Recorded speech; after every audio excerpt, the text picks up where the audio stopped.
Today's show is sponsored by ExpressVPN. Reduce your ping time and get faster speeds when you game at expressvpn.com/inside. Welcome to Inside Gaming. I'm Brian. It's weekend roundup time. Guys, the day has finally arrived. It's here. We're here. Stick a fork in Anthem. It's done. Bioware announced the news this week that they are killing off the reboot known as Anthem Next. Who could have predicted this? Literally everyone. We rebooted Inside Gaming talking about Anthem.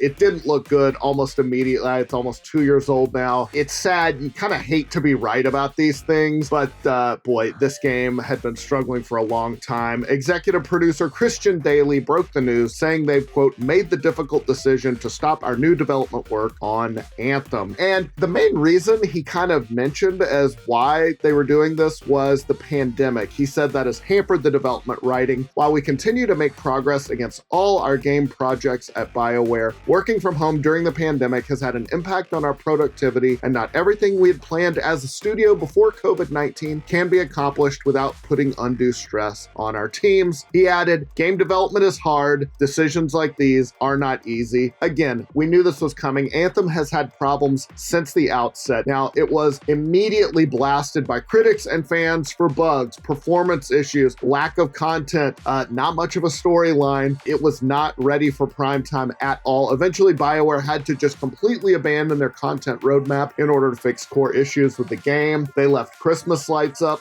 way too late into the new year one time. That's never a good sign. You know things aren't going well when that happens. Earlier this month, Bloomberg reported that EA was set to review the latest version of Anthem Next, that was the reboot, and decide whether to grow the team or kill it. And since EA is involved, you know what decision they're going to make. Apparently, they were tired of sinking resources into the reboot because it was reported that the team consisted of about 30 people. Bloomberg cited sources who said it would need to expand to at least 3 times that in order to make the new content and continue the big overhaul. So they obviously decided to pull the plug and not throw good money after bad. As for the rest of the game, Daly said they plan to keep Anthem's live service running as it exists today. So they're going to keep it going. I would imagine that's not going to last for too long either. Maybe another year. I don't know. Daly said that moving forward, the teams at Bioware need to laser focus on games like the next Dragon Age and the remastered Mass Effect games. He finished by saying, to the Anthem community, thank you for your passion and creativity. Your feedback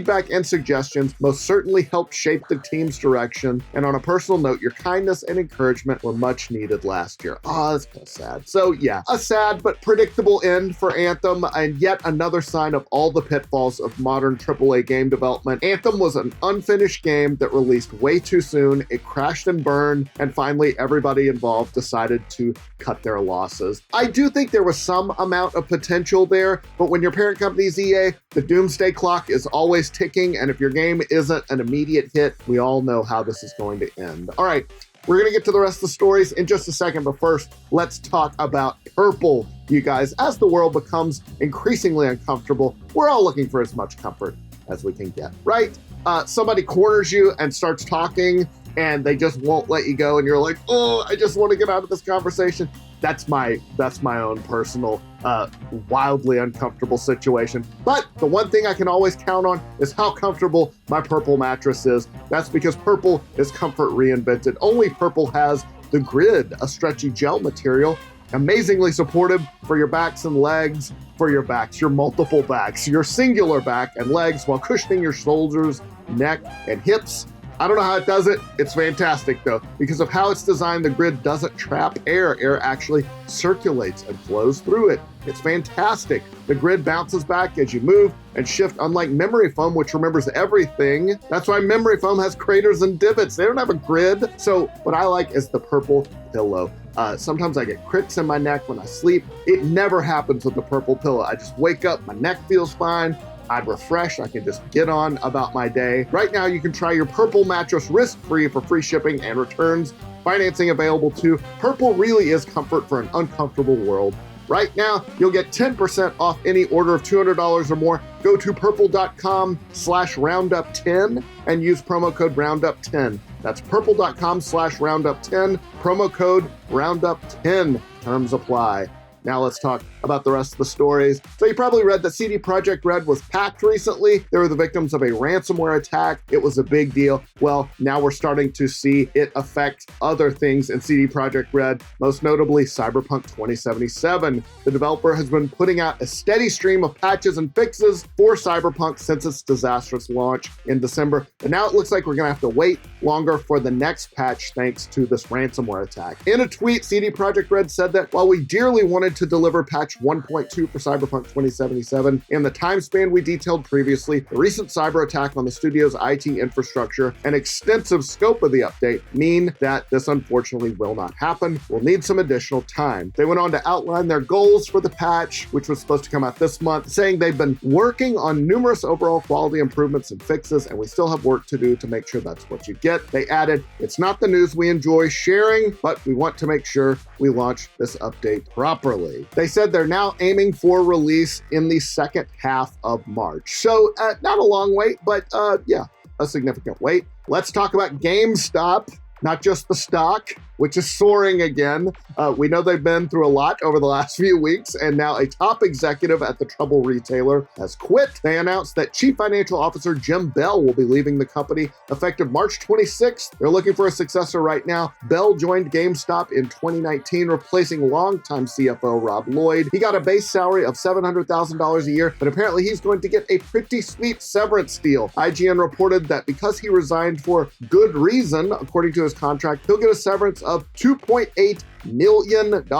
Wow. Close enough stores, lay off enough employees, and this is how you get rewarded. Corporations rule. Speaking of struggling retailers, Fry's Electronics abruptly announced this week that it was going out of business. Oh, I like Fry's. The announcement came on the company's website where it said that Fry's, quote, has made the difficult decision to shut down its operations and close its businesses permanently as a result of changes in the retail industry and the challenges posed by the COVID-19 pandemic. They said that they ceased regular operations and began the wind down process on February 24th. Fry's has about 31 stores across 9 different states. They had one here in Austin. They've been in business nearly 36 years. Not the only retailer by a long shot that's been affected by COVID. As you might imagine, it has hit traditional retailers very hard. The New York Times reported a bunch of big retailers, JCPenney, Brooks Brothers, Neiman Marcus, filed for bankruptcy since the start of the pandemic. I am only rich enough to shop at one of those chains. All right, let's do a 5-second review.